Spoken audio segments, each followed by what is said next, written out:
did not kill her. That's the end. There's nothing after that. I knew who was guilty, and I think you can tell by 7 the way episodes. I played That's Tommy the end. Malta. Sorry, I don't have to say there's not. No, I'm kidding. You were like distraught. Were you and Caroline romantically involved?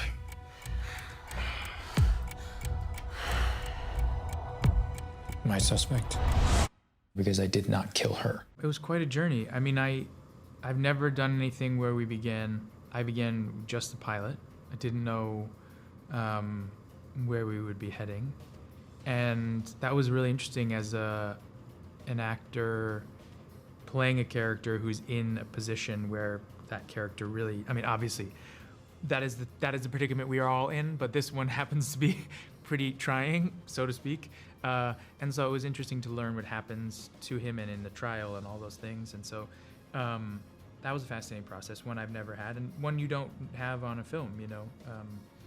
And also it was just an opportunity to dig into ideas in a way that you haven't. But also it was like all squeezed into a period of time, so you were like really your acting muscles and tools were being used constantly. All squeezed into a very large period of time. Exactly. So it's very large amount of stuff squeezed into a very large period of time that it's still squeezed. Everyone says all the time, they're like, you have a lot of time to explore. I'm like, yes, you have a lot of time and like a lot less time to explore. It's an interesting process, and it challenges you, I think, in your mind in a different way, and it did for me than I ever Yeah, you go from scene to scene to scene, you know, and it's kind of nice, actually. If once you get into the rhythm of it, I have more trouble with big movies where you have hours in between setups to do a close-up, and now we're gonna couple more hours. We're gonna do the wide shot. I've forgotten everything. I have no idea what's going on. I think it resembled a little bit more of the stage process too, in that there was a lot more expressed through dialogue, you know. And so as a result, you know, it's heavy on the writer, heavy on the actor in that way, and particularly when you're dealing with, you know, court stuff, there's a lot of legalese and things we had to learn and things we were given at the last minute, and you know, that was a challenge that I really enjoyed. Yeah. Yeah, sometimes coming from film, you could be involved in like a long sequence that is entirely not verbal that goes on for 5 minutes. Yeah. You know, today at work, you're going to walk out of this building and get into the car. You know, I actually enjoy acting the most when I'm not talking. That is a absolutely true statement about me. I don't mind it when I'm talking, but I prefer it when I'm not talking. It's, you know, because there's so much freedom in not talking and listening. And that said, I do enjoy storytelling. And a lot of what I was doing as the prosecution, you know, you're telling a story, and then the defense pokes holes in that story, and just they don't tell their own story. So I loved being able to be a storyteller, which is, I think, the thing that got me into acting in the first place. And yeah, it's like the only positive thing about having these long courtroom scenes where you have a big speech, and everyone had a day where they did it, or a couple of days. Bill Camp and Jake and myself, and you know, it was your time. And there's something as a performer that comes alive when it's your time. And that's a nice feeling. And it's a kind of a recharge in the middle of like filming a lot of other things that don't give you that. Yeah. So you get like a little like, and you're like, okay, I'm back. You know. There's a scene where Peter's in the courtroom and he did it. It's shot in one take, and it was really, really wonderful to watch. You know, so often I think we're not given that kind of pressure. You know, I mean, you are when you're on stage, but then you also have so much more rehearsal time, right? So, and so many more times to kind of try it through and be in front of an audience, and here it's like he was given a speech pretty last minute, and then had to do it in one take, and it is in one take in the piece. And so it was really beautiful to watch. I think thrilling for you too, nerve-wracking in a great way. And I love performing in front of people I love, really. Like, sometimes if I'm feeling a little lost doing something, I'll invite a family member or a close friend to set, and it just is like I know that they are watching what I'm doing in a different way. And then it reminds me to speak to the person that's listening to me. Well, he gives like the best notes. It comes to a preview of a show. Every show I've done, he's come to the previews and given me some of the best notes I've gotten from anyone. But then also, it was really lovely is to see how open he is to things too. Because like, I would watch a couple takes and I'd be like, you have to be reminded of things you can't always. There's such a strange objectivity and subjectivity when you're doing it. And the humility comes in other people being objective. But you know what I meant also. So Jake will be like, I see what you meant, but I don't think that's actually reading the way you think. Maybe, and he'll give you another thing. So that's someone who's really, really listening to you. And like, even if you have a great director, it doesn't beat like someone who really knows you, sees you as an artist. Like, and we have, this family has a very special connection that way. We're very good at witnessing each other.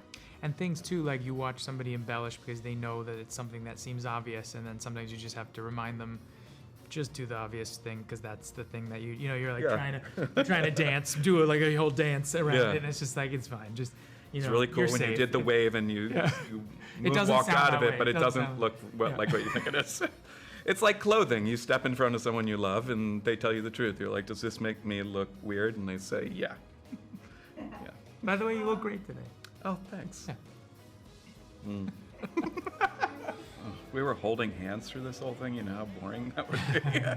I think you're great. Ooh, but that would be really interesting to me too, because I think there was something that we did even in the adversarial stuff when we were at each other that was really full of a lot of love and deep respect, and we could laugh at certain things, but there's something very honest about it. Look, like we're brothers in that way. So we have, like, I love him so deeply, which comes with all the complications too. We've been through so much together, and so we can bring those things out in the fictional world of making. And we put that into that fictional world. Yeah. I would actually say when this first came to me, they, in a way, they were less adversarial because there was no clear way that they respected each other at all, loved each other at all, had any connection. Felt betrayed or felt, yeah, people don't act that adversarial unless there's the flip side of it, right? That would be pointless. So that's why it feels like a rich adversarial relationship, is because of how much they actually respect and care for each other.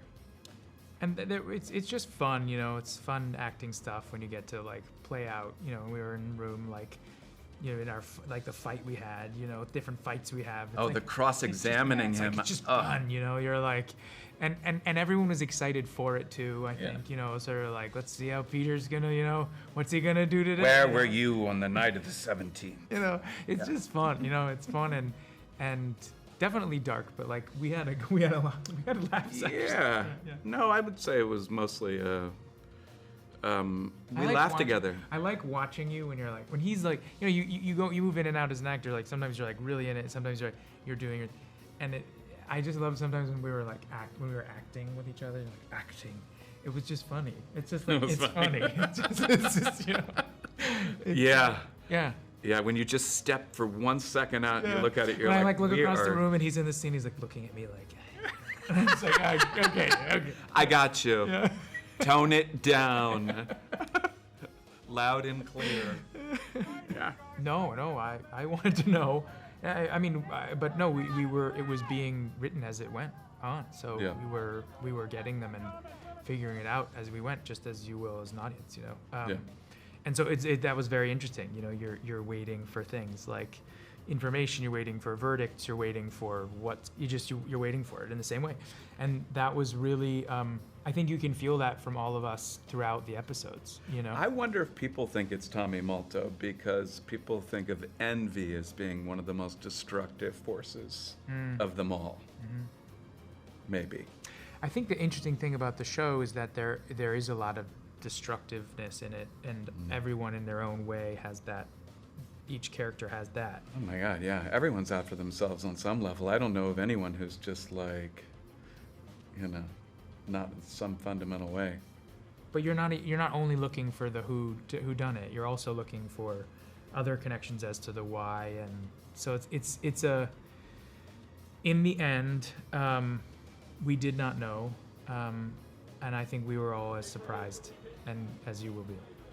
He is just wonderful. He's just flat out wonderful. We have an incredible cast of actors. They're just all extraordinary. And Elizabeth, his wife, who's also and plays the his young wife in actors. it. Yeah, Elizabeth, his wife, is his real wife. Elizabeth Marvel. Yeah, Elizabeth Marvel was incredible.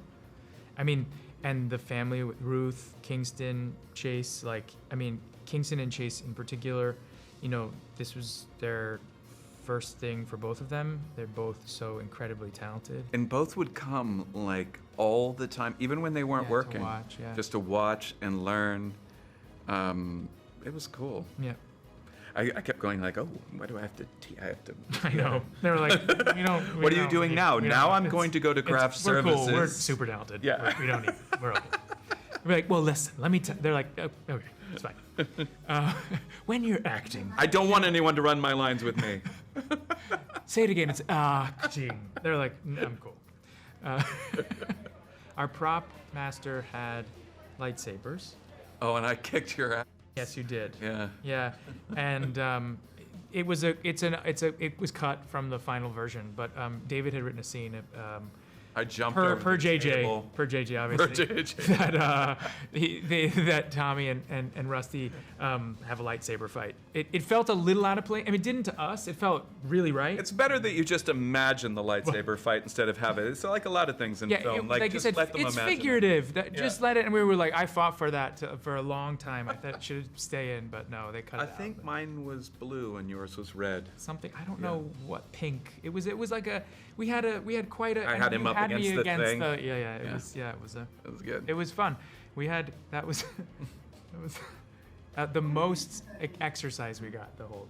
Maybe No, because I rode my bike sometimes to work. Oh, toward and the end. my There you go. character runs on a treadmill too. There you go. Did not kill her. I did not kill her. Do you swear to tell the truth, the whole truth, and nothing but the truth, so help you God?